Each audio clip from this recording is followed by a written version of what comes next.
An balma lamɛnnikɛlaw aw salam aleikum aw tulo bɛ radio Bamako 24 de kan na ka bɔ Mali kɔnɔ na minnu bɛ k'an lamɛn jamana fan o fan jamana kɔnɔ ni jamana kɔ kan k'aw bɛɛ lajɛlen foni k'aw koɲuman dɔn aw sɔgɔlen b'aw ka radio Mandi la Bamako 24 min bɛ n'a bɛ kunnafoni latɛmɛ aw bɛɛ lajɛlen tɔgɔ la diɲɛ ma don o don a balimakɛ n'aw denkɛ Abdulaye Kulibali fɛ k'a sɔrɔ ɲɛmaaba n'i y'a sɔrɔ bɛ tali ka Jɛjɛ Sare la ale bɛ ka baaraw bɛɛ lajɛlen jateminɛ k'aw foni k'aw koɲuman dɔn faso kɔnɔ ni faso kɔ kan. Dɔɛrɛ taw ma k'aw sigi ni k'aw ka kunnafoni ma kɔnɔ kunnafoni ni dalilu don tiɲɛ ni Ala ye siran ye kan kunnafoni gɛrɛgɛrɛ anw sigilen filɛ kɛnɛ kan. O de kan ka bɛn bi kunnafoni lasɔtuma bi tarata ye tarata min na bɛnnen bɛ nazara san kalo 10 na octobre kalo don bi y'o tile 12 ye ka bɛn 2021 san ma farafin kalo min n'i y'a sɔrɔ ye mawuludu kalo ye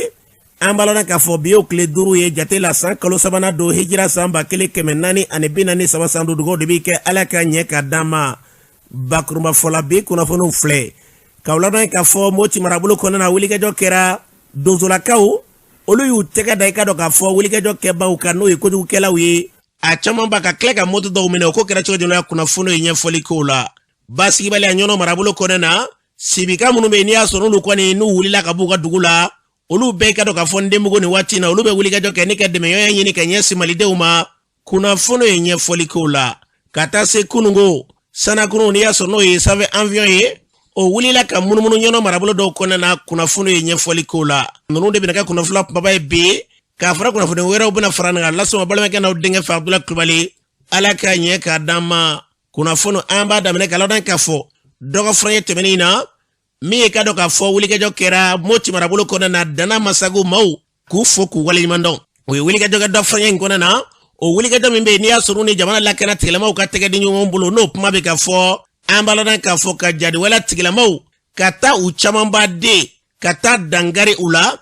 u taara k'u ka motow to k'u ka bolimafɛnw n'u ka minɛn caman wulikɛjɔ in kɛra siɲɛ 2 de a siɲɛ 2 bɛɛ lajɛlen la u bɛ dangari jadiwala tigilamaw la o kɔfɛ u tun ye mugujugu dɔw don an b'a ladɔn k'a fɔ Dana Masago maaw u ye wulikɛjɔ kɛ n'i y'a sɔrɔ donsolakaw ye ka wulikɛjɔ kɛ ka taa mugujugu in ka taa sen fo k'a bɔ k'a yira bɛɛ lajɛlen la jadiwala tigilamaw la karisa de ti ko daminɛ k'a dabila forodomugumuga cɛ u ye nin wulikɛjɔ min ta ka ɲɛ samara numa bi donsolakaw ka wulikɛjɔ fɛ n'o ye Dana Masago ye an b'a ladɔn k'a fɔ o kɛra so ye u k'u kɔtɔrɔma bɔ minnu bɔnnen n'u ni na u bulu bɔnnen n'u ni na u ka bolo kan ka tila k'u ka minɛ caman de sɔrɔ maa caman ka fɔ la bi ni an ka jamana ɲɛmaaw kɛrɛnkɛrɛnnen n'u ye wulikɛjɔ kɛ ka se ka u tɛgɛ di donso minnu bɛ yen n'i y'a sɔrɔ u ka marifa ma ta dɔwɛrɛ kama u ka sigidaw lakanani kɔ o donsow u ni Mali sɔrɔdasiw ka fara ɲɔgɔn kan k'an bɛ gɛlɛya min na k'a kuma bɛ ban pewu hali n'a sɔrɔ fɔli kɔni kɛ dɔw fɛ ko ye ko donsoko in k'i ka dɔn ko ye gɛlɛya nka kuma min bɛ fɔ donsoko in dabɔra ka fɛn min mɛn a dabɔra cogo di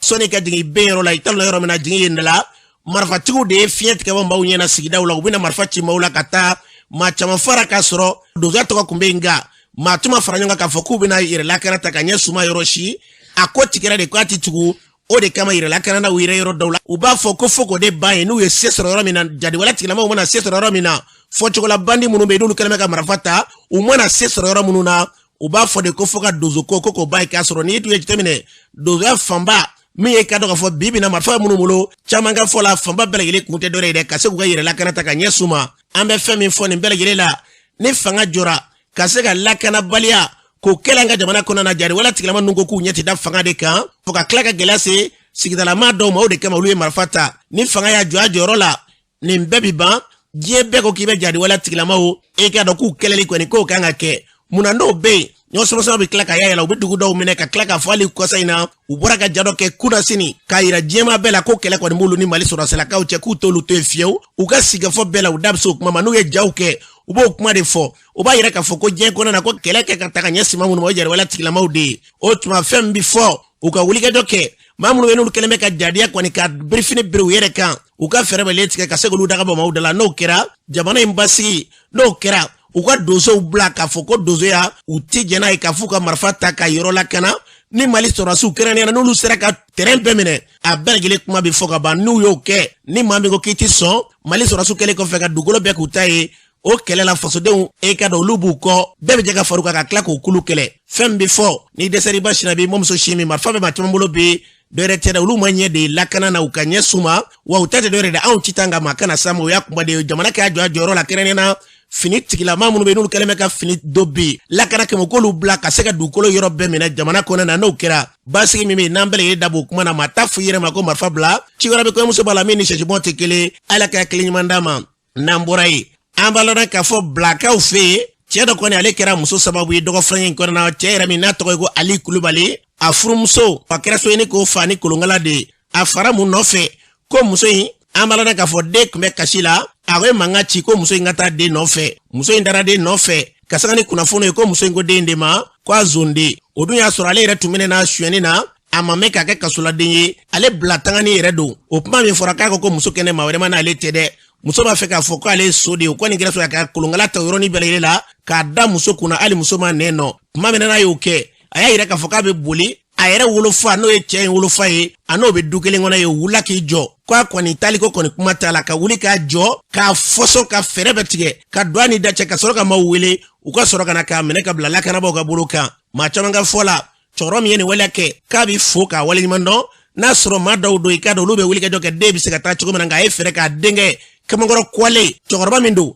a yɛrɛ i ka dɔn k'a fɔ maa kɔle fangatigi dɔw ka fɛɛrɛ bɛ tigɛ den kɔni k'a tɛ se ka taa fo k'a minɛ ka bila fanga ɲɛ dɔw ka fɔ la bila kɔnɔna na ko nin ye foli koba ye nin n'a ɲɔgɔnna minnu bɛ bi ni bɛɛ b'a kɛ tan dɔ bɛ dɔ la kojugu minnu bɛ n'u bɛ kɛ an ka sigidaw kɔnɔna na u bɛ kɛlɛ ka bɔ an bɛ dugawu kɛ ala k'an ka jamana yarabi ala ka hakili ɲuman dan kelen-kelenna bɛɛ lajɛlen ma k'an ka sigiw ka se k'olu ja n'an bɔra yen an b'a lɔn k'a fɔ sibikaw kɔni olu kɔni tiɲɛna la ka kan n'a ma dugu cira u ye wulikajɔ kɛ ka ban nin waati in na u bɛ ndenmugukaw fɛ yen u bɛ dɛmɛɲɔgɔnya ɲini kamanagan min b'u la n'u wulila wulicogo minnu na an ka sibika dɔw ka sira lamɛn. Kɔngɔ ni minɔgɔ de b'an na an sigilen filɛ dɛ an tɛ foyi la denbaya b'an bolo ne yɛrɛ min jɔlen filɛ ne bɛ maa tan ni kɔ de bɔ an sigilen ta an b'u balo cogo di o ɲɔgɔnna caman de bɛ yan muso yɛrɛ ɲɛ b'o sigi dɔw cɛ tigɛ bɛɛ taara taa yɔrɔ anw minnu faralen filɛ ɲɔgɔn kan ala yɛrɛ de b'a dɔn an bɛ balo cogo min n'an m'an magɛ cɛn na an tɔɔrɔ la an tonyana an t'a dɔn an b'a kɛ cogo min na faamaw a ye wuli dɔn sɛgɛnna dɛ taayɔrɔ t'an bolo an t'a dɔn kun fɔyɔrɔ t'an na n'a b'a lajɛ ka min kɛ anw kɔni tiɲɛ na a y'u kan dɛ bi sigi sɛgɛn dugu yɛrɛ maa bɛɛ bɔra donso y'o se kɛ aw faama aw bɛna mun k'an ye an kɔni bɛ yen nɔ an ka sumanw tiɲɛtɔ filɛ a selen filɛ tari 100 sibi a ti ko mɔgɔ la ka biri k'a den kelen kan n'i birila kisɛ de b'i lawuli an filɛ nin ye Ndenmogo ekɔliso kuru de kɔnɔ an ka mɔgɔw de yɛrɛkɛyɛrɛkɛlen filɛ nin yan nɔ dɔw dadalen filɛ soso la sangi tɛ ni maa si bolo dɔw bɔra hali dumunikɛ galama a t'a bolo dɔw kɔni nana ci o ni fini min ma an ye fini min sɔrɔ a kan na an'u de nana dumuni t'u bolo denw b'u bolo fura t'an bolo balo t'an bolo denbayatigiw k'a sɔrɔ an halala so datugulen fililen filɛ kɔngɔ b'i ni k'an fa dɛ n'an m'a lajɛ tɔ foyi t'an na an n'an denw n'an ma wuli k'an dɛmɛ kɔgɔ banna minɔgɔ banna n'a sɔrɔ an bɛ t'u ka côté la dɔrɔn a y'a fɔ an ye an ka t'u ka côté la bɛɛ k'i yɛrɛ taabolo dɔn ka fisa nin ye quoi n'a sɔrɔ Mali yɛrɛ n'a sɔrɔ a feerelen don a y'a fɔ an ye an k'o dɔn n'an ma wuli k'a jɔ jisɔngɔ tɛ sara ɲɛna mɔgɔ yɛrɛ b'u bolo yɛrɛ jɔra a ye wuli k'a jɔ ala kama an b'a ɲini faama ala ni kira kama a ye wuli k'a jɔ ne tɛ a kɛra baara ye dɛ anw kɔni ye boso ye an sɛgɛ mɛ yan dɛ an ka boli la fɛn bɛɛ lajɛlen an tɛ foyi yɛrɛ ni mɔni kɛ ten a denbaya b'an bolo olu bolo cogoya kama a bɛ kɛmɛ k'an kama na bɔ an ka fili jɔ an ka fa bɛɛ b'an ka so kɔnɔ ye u k'a kɛ ala ni kira faama u k'a guloma gbɛ ala ni kira yɛrɛ de kama ko n'a sɔrɔ Mali ko bɛ cogo min u k'a ɲɛfɔ an ye anw ye Maliyɛnw de ye an wolola yan an mɔna yan u k'a kɛ ala ni kira yɛrɛ de kama ko ye k'an guloma gbɛ n'an ka boli fɛn bɛɛ bolo so kɔnɔ u kɛmɛ k'an gɔn ka ban ka dugu an foyi an ka minɛ bɛɛ bi ba kɔfɛ u y'an gɛn ka na zoro de la foyi t'an bolo an wari sigi mɛ hali dumuni a t'an bolo se t'an ye dabali t'an ye denw b'an bɔ la ka na 10 heures fo fajiri an bɛ kurun da la an ma kurun sɔrɔ ka tigɛ marifatigiw ban an ɲɛni ne don ne yɛrɛ fa a bɛ taa san 80 walima san 90 na a filɛ n bolo a tɛ se ka foyi kɛ foyi kɛ ni ne yɛrɛ tɛ foyi t'an bolo kama an nana bila fini kelen ta fini kelen min sɔrɔ nin kelen mɔgɔw de b'a la ka ɲɛ ma k'an balo ala kama kira kama an ka sumanw bɛ kungo kɔnɔ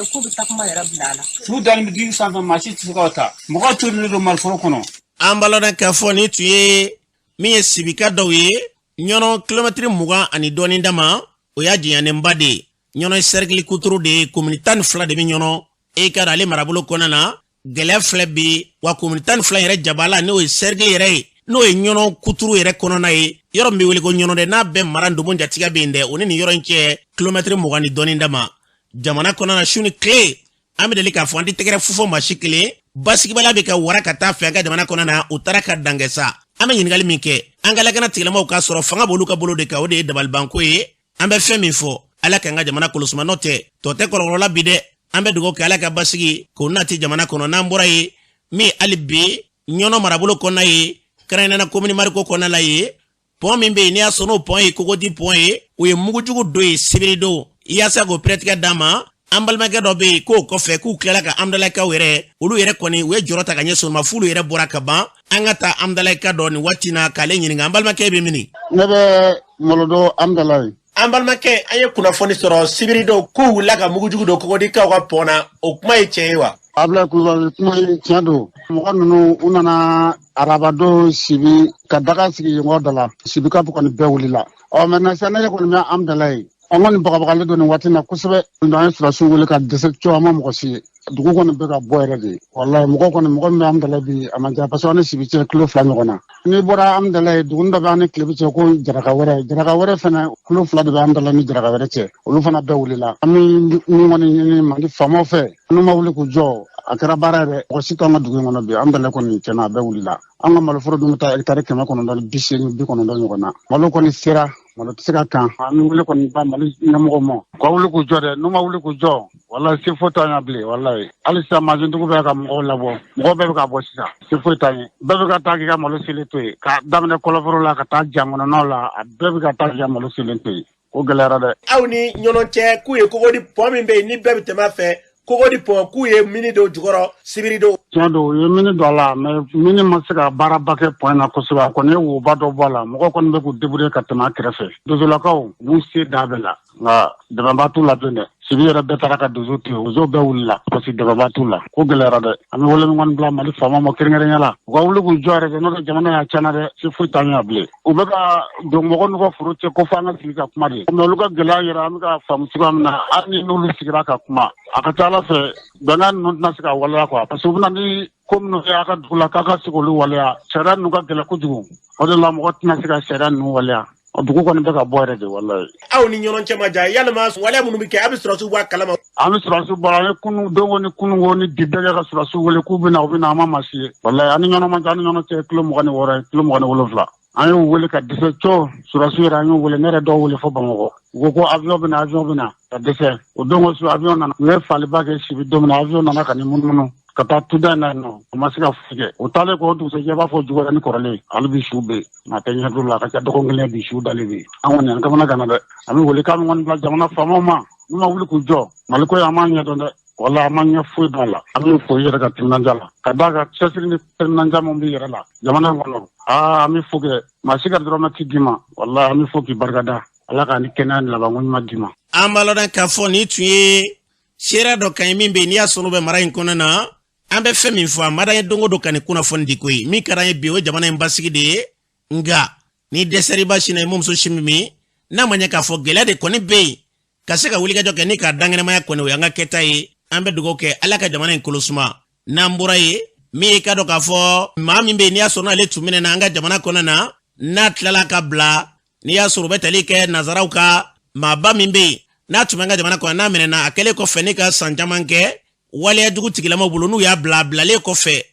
min ye ka dɔn k'a fɔ cardinal Jean Gerbeau a bilalen kɔfɛ ale y'a tila dɔw fɔ a sen fɛ an ka lamɛn ni serigulera min dɔn ale dodo a ye san 5 de k'a kun fɛ a bɛ cogo min na dɔ bɔra la nka seriguleria don a bɛ français fɔ i n'a fɔ kolonɲɛw ye français fɔ cogo min na a bɛɛ n'a ko ɲɛna ka ɲɛfɔ an ye kabini ale kɔni minɛna ale kɔni hakili la ko don dɔ a bɛna sa mɔgɔ caman y'a fɔ k'u b'a faga k'u b'a nin kɛ la ale ko ko ni ye ala ta ye ale tɛ siran maa si ye ale bɛ kalifa ban n'u b'ale fɔ k'ale faga nka k'a fɔ ko fɛn bɛna di nin bɛna kɛ tan nɔ se t'ale semɔgɔ sa tɛ maa si ye u ka min ka u k'ale la ka na ni tɔw labilalen fo kana se ale yɛrɛ ta ma ale ni min kɛlen a kuma da la fo sere bamakɔ yan nɔ ale yɛlɛlen ka min kɛ ko dara ko ɲɛna o tuma na min fɔ jama ye an ka jɛ k'ala fo ka barikada ka dugawu mun kɛra maa minnu minɛ bi bolo la ni minnu minɛ minnu bilala a dugawu hali bi u ka dɔ fara dugawu kan walasa tɔ minnu bɛ yen hakili ɲuman ka d'u ma ka se ka tɔ ninnu labila walasa an bɛ basigili min ɲini ala k'o kɛ mali ɲɛ ne kɔni min fɔ o ye an ka dugawu k'u ye minnu fana bɛ bolo an ka dugawu k'olu fana ye walasa u k'u jija u jigi kana kari faamaw bɛ cɛsiri min na hali bi a kana kɛ wɔsi fu ye ko ala k'u bɔ nin ko in kɔnɔ a kɔrɔ ka don kojugu ni adamadenw ka fɛn tunna i bolo i tɔgɔ bɛ tiɲɛ n'a fɔra ko adamaden yɛrɛ tunna i ka dugu kɔnɔ kun e ka jamana kɔnɔ kun n'u b'a fɔ k'i ye suba ye u b'a fɔ ko kuma k'i bɛ a mɔgɔw feere adamadenya kɔni ala bɛ jigin an na koyi ala ka yafa an ma olu la koyi o tuma na aw minnu ye kibaru duman laselaw ye kuma bɛ ka min fɔ nin ko ɲɛ na a ye mɔgɔ sɔn hakili ka dugawu kɛ hali bi minnu bɛ bolola wari ka olu labila walasa an bɛ jamana basigili min ɲini nin y'a siraba dɔ ye o tuma na minnu b'a baara la ala ka ɲɛ u bolo minnu bɛ bolola fana hali bi ala ko sɔn muɲu ni timinandiya ninnu ta kɛra cogo min na ala ma tɔɔrɔ olu ta ka kɛ ten min bɛ ne kɔnɔ k'a fɔ kuma in na o filɛ o ye an b'a lɔn k'a fɔ nin tun ye cardinal Jean Gerbeau ni tun y'ale kan ye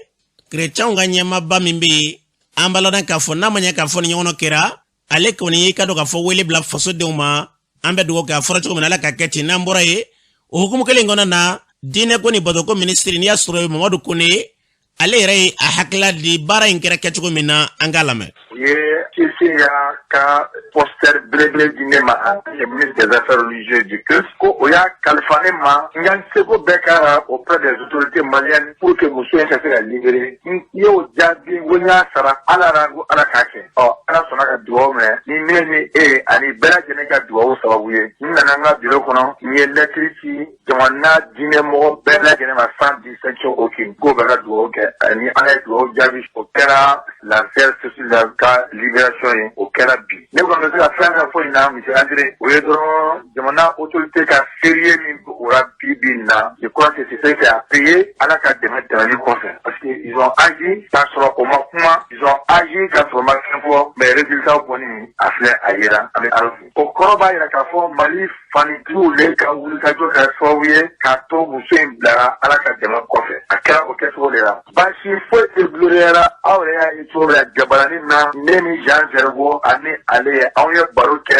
pendant 40 minutes a bɛ yaala palais kɔnɔ a bɛ ka kuma a yɛrɛ bɛ ka kuma anw fɛ yan nisɔndiyaniba baasi foyi tɛ a la yeyenna cogoya la a ka kɛnɛ taama na a kumakan ka kɛnɛ niw dafalen bɛ problème fosi tɛ a la. An b'a lɔn k'a fɔ ni tun ye diinɛ ko ni bato ko ministre ye a fɔra cogo min na yarabi ala a tun y'a fɛn fɛn minɛ bɛ gɛlɛya in sababu la yarabi ala k'u bɛɛ lajɛlen kana bila n'an bɔra ye an b'a lɔn k'a fɔ min ye kulu dɔ ye olu ye ka dɔn k'a fɔ dɛmɛɲɔgɔnya ta ni ka ɲɛsin an ka maa minnu bɛ ni gɛlɛya ye maaw sɔrɔ n'olu bɛ dɛmɛɲɔgɔnya ta ka ɲɛsin ma protection civile fɔ cogo la pompier maaw ka dɛmɛɲɔgɔnya ta mɔbiliw b'o la u bi sanfɛ panfɛn min bila n'a bɛ ko drone ka tila ka taa kow jateminɛ ka na o fana fila b'a la ni min kɛra protection civile tɔgɔ la min ye ka dɔn k'a fɔ u ka nisɔndiyaba ye waleya min bɛ yen n'i y'a sɔrɔ n'a kɛlen filɛ nin ye kulu min bɛ yen n'i y'a sɔrɔ n'olu bɔra k'a kɛ olu ka cɛbɔ an b'a lɔn k'a fɔ ale b'a ka nisɔndiya yira a sen fɛ n'o ye colonel Cheikh Fana Madi Kone an ka lamɛn. Nin wagati in na an bɛ projet dɔ kan projet mun financera Banque mondiale fɛ ani Fonds vert pour le climat olu ye Mali dɛmɛbaga jɛkulu ye o financement kɔnɔna la jateminɛ dɔw y'a yira k'a fɔ ko fɛn fɛn ye wagati ko gɛlɛya n'a kɔlɔlɔw ye ko ka dɛmɛ kɛ service dɔw ye donc o dɛmɛ kan ka kɛ service mun protection civile b'o la o hukumu kɔnɔna la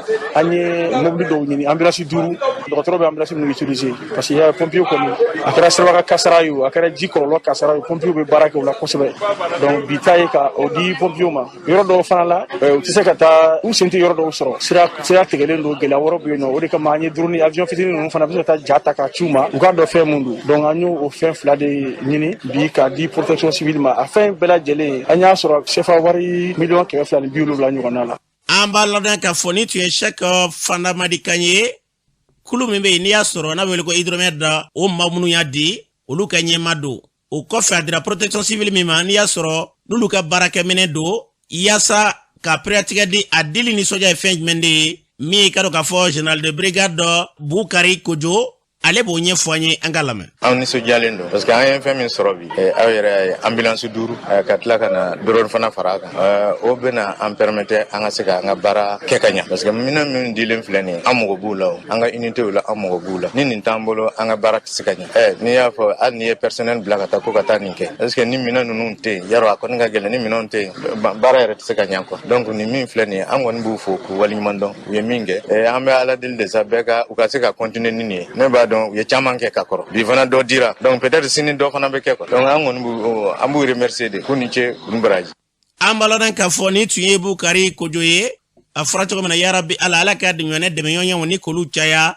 sango bi an mago bɛ basigi min na an ka kɛta bɛɛ lajɛlen la ka se k'o sabati ka ɲɛsin an ka jamana ma n'an bɔra ye min ye ka dɔn k'a fɔ plan international olu ye ka dɔn k'a fɔ dongɛrɛnlen min bɛ yen n'i y'a sɔrɔ ka se k'o laadaw tile u tɔgɔ la o kɔfɛ u bɛ ka fɛɛrɛ jumɛn de tigɛ musomaninw n'i y'a sɔrɔ o ye npogotiginin fitininw ye olu ka hakɛw tɔgɔtɔli ka se k'o baaraw bɛɛ lajɛlen sigi sen kan mun ni mun de kan ka k'u fɛ o la o kɛra baro da kun ye min bɛ yen n'i y'a sɔrɔ u da sir'o ma kunnafonidilaw ɲɛkɔrɔ kɛnɛ kan o kumatigi n'o y'a ko ɲɛma ye ale b'a ɲɛfɔ an ɲɛna n'i y'a sɔrɔ u bɛ tali kɛ Bukari Alu Kone na an ka lamɛn. i kɔni don kɛrɛnkɛrɛnnen ka ɲɛsin musomaninw ma lan yɛrɛ la o don la ɲɛnɛmali hukumu kɔnɔna na an ye baara caman boloda o baara ninnu na komi i yɛrɛ y'a fɔ cogo min na takeover b'a la takeover yɛrɛ ye mun ye o ye bamanankan na an bɛ se k'a fɔ nɔnabilali parce que a baara kɔnɔna na musomanin caman bɛ yan n'olu bɛ baara kɛ ɲɔgɔn fɛ an b'u lafaamuya bi don bɛ kɛ sababu ye an bɛ garisɛgɛ d'u ma u ka taa faama dɔw yɛrɛ nɔ labila tile kelen baara kɔnɔna na o bɛ kɛ sababu ye u b'a dɔn faama ninnu ka don kelen kɔnɔ baara ye jumɛn ye nafa min b'a la a nafa ka ca misaliya la a bɛ kɛ sababu ye parce que mɔgɔya la i ka se ka i kɛra kalanden i bɛ baara i bolo bɛ baara o baara la f'a k'a sɔrɔ danaya yɛrɛ sinsinnen don i dusukun na i bɛ jateminɛ denmisɛnnin caman bɛ yen kalandenw de don dɔw bɛ sanfɛ kalanso la dɔw yɛrɛ tilara u ka kalan na mais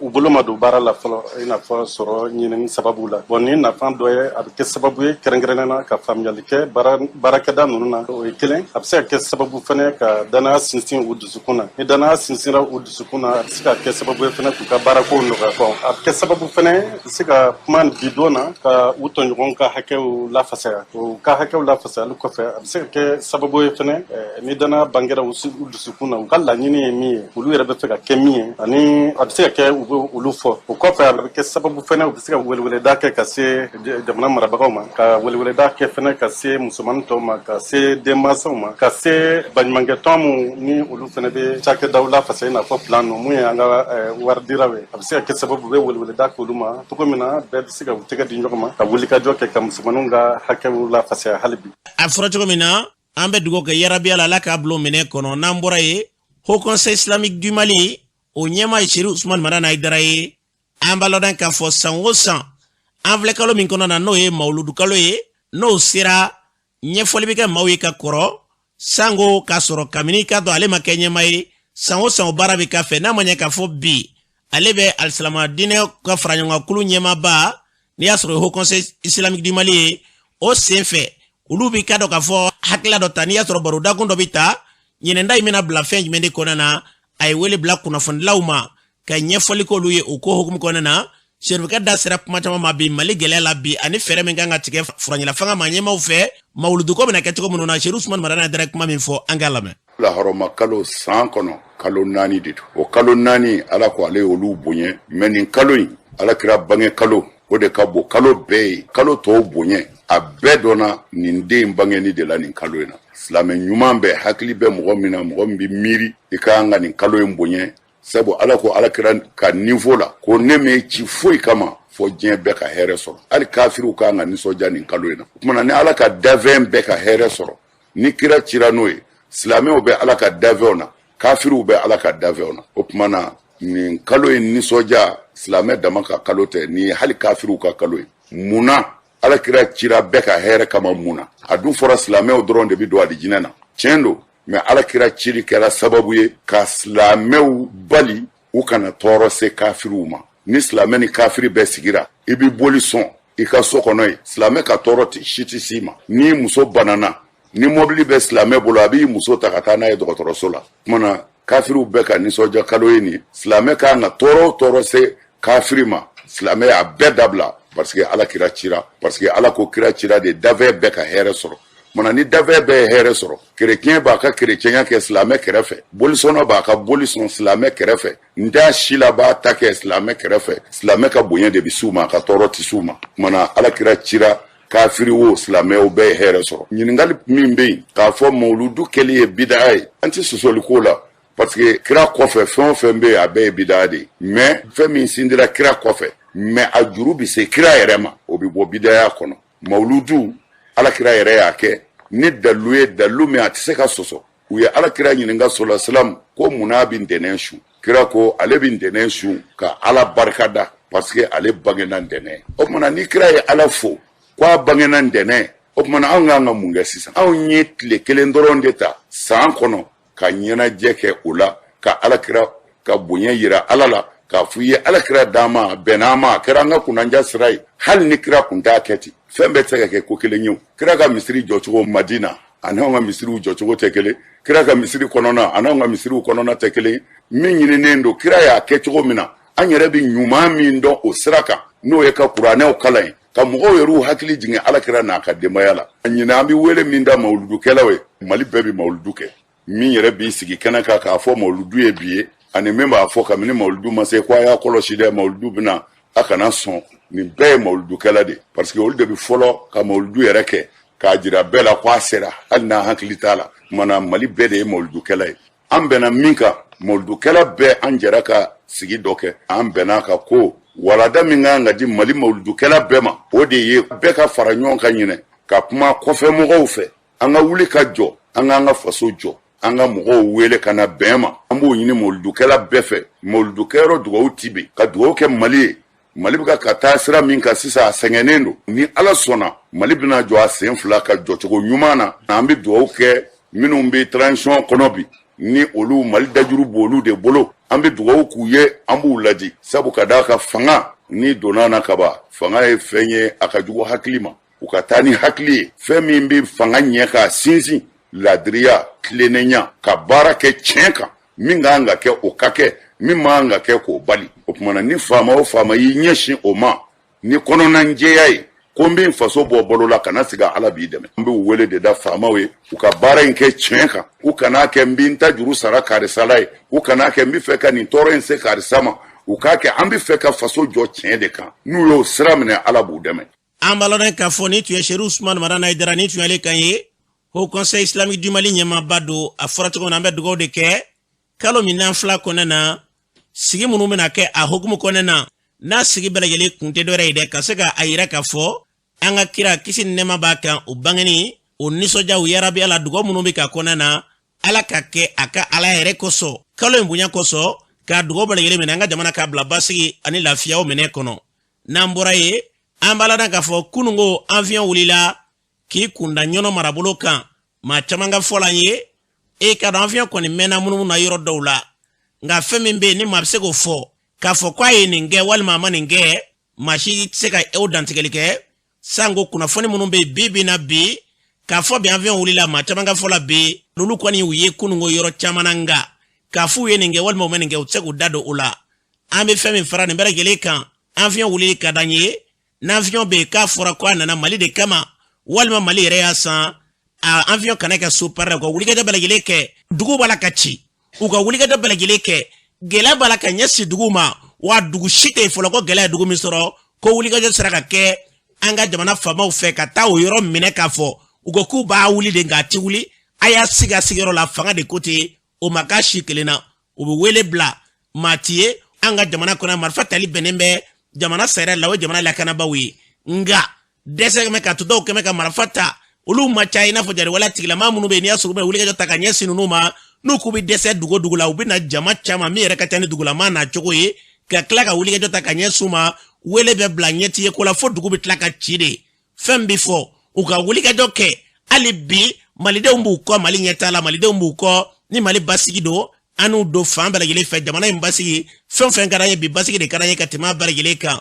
u ka fɛɛrɛ bɛɛ lajɛlen tigɛ a kana kɛ dugu cilen kɔrɔ kɔ ye ka taa munumunu a yɔrɔ la o cɛ dɛ kuma min na ni gɛlɛya bɛna ta ka ɲɛsin dugu ma u ka wulikajɔ kɛ ka don dugu ni gɛlɛya de cɛ n'o kɛra dugulamɔgɔw hakili bɛ sigi n'o kɛra dugulamɔgɔw b'a dɔn u ka finitigilakaw bɛ baara la n'o kɛra dugulamɔgɔw b'a dɔn bi k'olu tɛ sira foyi ɲɛ n'i y'a mɛn ko donso kana ta maa kana marifa ta maa kana kɛ tan olu ka segin jamana lakana bɛɛ de b'olu bolo jamana bilalen don olu ka lakana minɛ kɔnɔ n'olu jɔra o hukumu kɔnɔna na basigi min bɛ yen ni fasoden bɛɛ bɛ k'a ɲini u k'a fɔ ko maa si kana marifa ta maa si tɛ marifa ta ni maa min ye marifa ta u bɛɛ ka jɛ k'u ɲɛsin o ma jamanadenw bɛ tɛgɛrɛ f'u ye k'a fɔ tiɲɛ na ka kan an ka jamana lakanabaaw b'a la ka wulikajɔ kɛ ni k'an lakana tiɲɛ don dɔw bɛ kungo kɔnɔna na an b'u fɔ k'u waleɲuman dɔw ka cɛsiriw la ka dɔn yɔrɔ dɔw la nka ɲɛmaa minnu b'a ka jamana kunna bi an bɛ fɛn mun fɔ hali bi u ka ninnu bila cɛsiri u k'u bila ka minɛ d'u ma u k'u bila ka fɛɛrɛ bɛɛ kɛ nin nana tɛ dɛ risila bɛ na o n y'a fɔ a ye cogo min na capaga bɛ na o u ka fɛɛrɛ bɛ tigɛ ka don dugu ni gɛlɛya cɛ dama o ye gɛlɛya bannen fasoden bɛɛ lajɛlen bɛ tɛgɛrɛ f'u ye n'o hakilila sabatira an ka jamana bɛ basigi sira minɛ ala k'a kɛ ten n'an bɔra ye an b'a la k'a fɔ soba dɔ bɛ yen Qatar Charity bɔra ni k'o baaraw bila sen kan Welesebugukaw fɛ yen musolakaw ka ɲɛ sumakɛrɛnnen na Mali musow ka olu tɔgɔla yɔrɔ de don o baara min bɛ ka kɛ minisiriso b'an ka jamana kunna n'i y'a sɔrɔ u ka baara ɲɛsin muso ni du ni denbaya ma k'e ka dɔn k'a b'olu ka dɛmɛya minɛ kɔnɔna na yaasa ka nin pɛrɛtigɛ d'a ma Qatar Charity tuma min na n'u ye baara in bila sen kan a maa dɔw ye kuma dɔw fɔ kɛnɛ kan an k'u yɛrɛ lamɛn. Ka taa charity ka dɛmɛ bi ka ɲɛsin Mali musow ma u nana so de jɔ Mali musow ye u bɛ se ka baara kɛ so in kɔnɔ cogoya min na ka bɔ u yɛrɛ la n'an b'a fɔ o ma ko autonomisation. Ka taa charity ka o dɛmɛ an bɛ o de hukumu kɔnɔna na yan nɔ mais dɛmɛ min don a dɛmɛ ɲɛsinen don Mali muso bɛɛ ma mais a bɛna taa congo Welesebugu de Welesebugukaw de parcelle di an ma u ye yamaruya di an ma ka dugukolo di an ma k'an ka taa so ɲuman in jɔ olu fɛ yen nɔ. Tɔgɔ Amadou Mega ne de Qatar Charity ka responsable au partenariat. Mina min fɔ an ɲɛna Qatar Charity ni ministère de la promotion de la femme, de l'enfant et de la famille cɛ bi ko tɛ. Depuis que Qatar Charity nana Mali la Qatar Charity ye ministère fɔlɔ min ta n'ale bɛ baara kɛ ɲɔgɔn fɛ o de kɛra ministère de la promotion de la femme, de l'enfant et de la famille. O ye an yɛrɛ ka sariya taabolo yɛrɛ fɔlɔ an ka baara o baara kɛ Qatar Charity la a bɛ ɲɛsin fɔlɔ muso ani den ani denbaya. Convention min signera bi o ye fila de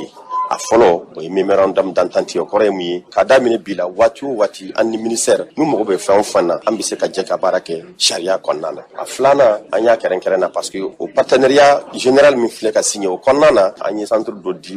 musow ma ministère y'a ɲin'an fɛ Welesebugu ni ala sɔnna ma n bɛna o centre nin baaraw daminɛ Welesebugu musow tɔgɔla centre dɔw min bɛ se ka musow yiriwa donc ni ala sɔnna ma a tɛ da o kelen ma mais n'o tɛ an bɛ baara min na a ka ca an ni musow ye orphelin min b'an bolo a ka ca ni 280 ye olu kelen o kelen kalo saba o kalo saba 12 ta an fɛ yan nɔ a bɛ di baw ma o bɛɛ bɛ se ka denmisɛnninw lahinɛ n'u ye.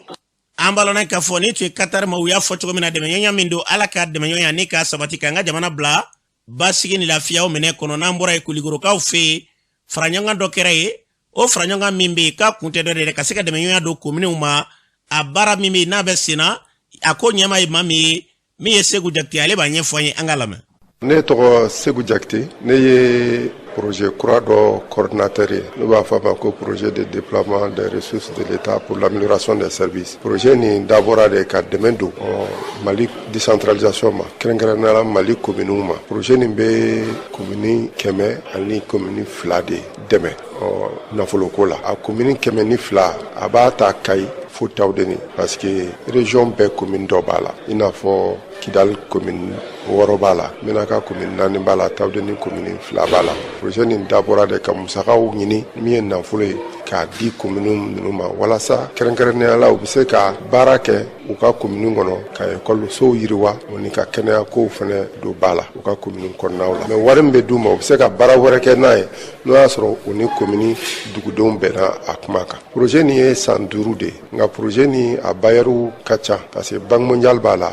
Agence française de développement b'a la Suisse ka wari bɛ yen o ni u b'a fɔ jamana ma ko Pays-Bas olu fana ka wari bɛ yen bon wari nin kɔni a bɛ di communew ma mais an bɛ baara dɔ de bɛ boloda ko évaluation k'a lajɛ ni communew ninnu ka baara taabolo ka ɲi o jatew bɛ minɛ commune minnu ka baara taabolo ka ɲi wari nin bɛ tila olu ni ɲɔgɔn cɛ ɲinan yɛrɛ i y'a san fɔlɔ ye nka miliyari 2 ani miliyɔn 800 de bɛna tila commune 87 ni ɲɔgɔn cɛ parce que commune tɔ olu ka baara taabolo ma projet diya bon an bɛ Kulukoro min yan bi commune 11 de bɛ projet nin kɔnɔ mais ala y'a kɛ commune 3 dɔrɔn de ka baara ɲɛna olu de bɛna wari sɔrɔ ɲina n'o ye Kulukoro commune ye o ni Manden commune o ni Bankumana commune. An balona k'a fɔ a fɔra cogo min na Segu Jakite fɛ yarabi ala ka kɛ dɛmɛɲɔgɔnya ka ɲɛsin an ka jamana ma n'an bɔra ye min ye ka dɔn k'a fɔ maliden dɔw bɛ yen k'olu de tun bilala u ka se ka ɲɔgɔn danw kɛ sango lajɛrɛ dɔ kan ka taa ka Faransiw ka ye o kɛnɛ kan maa minnu bɛ yen n'i y'a sɔrɔ n'a tun yɛrɛla k'olu yɛrɛ bɛ taa maa 22 bɔɲɔngo wa k'olu ma taa bilen Faransi jamana kɔnɔ na a ko nin kɛra a ye maaw dabaliba yaasa ka nin pɛrɛtikɛ d'a ma min ye Musa Jara ye ale y'a maa dɔ ye an ka lamɛn. N b'a fɛ ka hakililajigi kɛ ka jira k'a fɔ depuis waati min na Faransi ɲɛmɔgɔw y'a jira k'a fɔ k'u b'a fɛ ka nin sommet organiser a tun kan ka kɛ 2020 fɔlɔ u ye u tɛgɛ mana bɔ ka ɲɛsin fɛn min ye jɛkulu dɔ ma n'a bɛ fɔ ma ko Digital Africa. Digital Africa ale ka baara bɛ tali kɛ fɛn min ye innovation ani technologie hukumu kɔnɔ ko fɛn min ye farafinna jamana 54 k'a jateminɛ entrepreneur minnu bɛ yen nɔ ni u ka wulikajɔ fanga ka bon kosɛbɛ entrepreneur ni innovation kɔnɔna la ko o mɔgɔ 1000 o ka taa o mɔgɔ 1000 min taara 1000 tun ye farafinna bɛɛ de mais malien mɔgɔ 22 de tun b'o la o malien mɔgɔ 22 ne yɛrɛ tun b'o la ani u ye ɲɔgɔn ye ambassadeur ye ɲɔgɔn ye pour que redo bɛna résultat bɔra k'a fɔ an ɲɛna k'a fɔ ko aw bɛna taga sommet la mais anw ta kɔni tun ye mun ye c'est à dire que an bɛ ka to ka baara min kɛ innovation ta fan fɛ donc maintenant an ka taga olu jira en même temps an hakilina fana ye, c'est-à-dire que France ni an ka farafin jamana ka relation bɛ se ka kɛ cogoya min na, innovation ta fanfɛ, entrepreneuriat ta fanfɛ, degun min bɛ denmisɛnninw kan, donc maintenant ani an yɛrɛ fɛ France bɛ ka bingani min kɛ farafina kan n'o bɛ ka entrepreneur bila kɔ, an ka taa hakilina di o la. mais o don ni bi cɛ fo an bɛ yɔrɔ min na ko bi wele foyi ma bila anw ma tuguni, an bɔra mun kalama jamana wɛrɛ mɔgɔ tɔ minnu choisira olu ko vraiment k'olu ka taa dɔ ye nin ye, dɔw ko an ka billet dira ma, dɔw ko bon voilà an ka visa ni fɛngɛ sɔrɔla. bon an mɔgɔ 22 min bɛ yan an ye wuli ka jɔ kɛ ka jateminɛ kɛ ka a ɲini k'a dɔn a ko kɛra cogo di, mais fo bi jaabi foyi ma di an ma, an ma taga. moi personnellement a tɛ foyi kɛ ne la. i b'a ye sommet in kɔnɔna la u ko entrepreneur, innovateur, société civile ale ni je pense jɛkulu wɛrɛw, mais kuma fɛn fɛn kan ka kɛ, par exemple kuma min kɛra malien minnu jeune minnu taara u ni makɔrɔ ɲɔgɔn cɛ, je pense que o tun ye société civile ale ni politique sira fɛ gouvernance fɛ, mais ni anw n'a tun kan ka kuma anw ta tun bɛ kɛ innovation ni entrepreneuriat. anw mɔgɔ 22 si ma wele tuguni pour que k'a dɔn mɔgɔ minnu bɛ taa Mali représenter, ne yɛrɛ bɔra o kalama olu selen yen nɔ jaa minnu bilala bɔlɔlɔ sanfɛ hukumu kɔnɔna la. an balana k'a fɔ Musa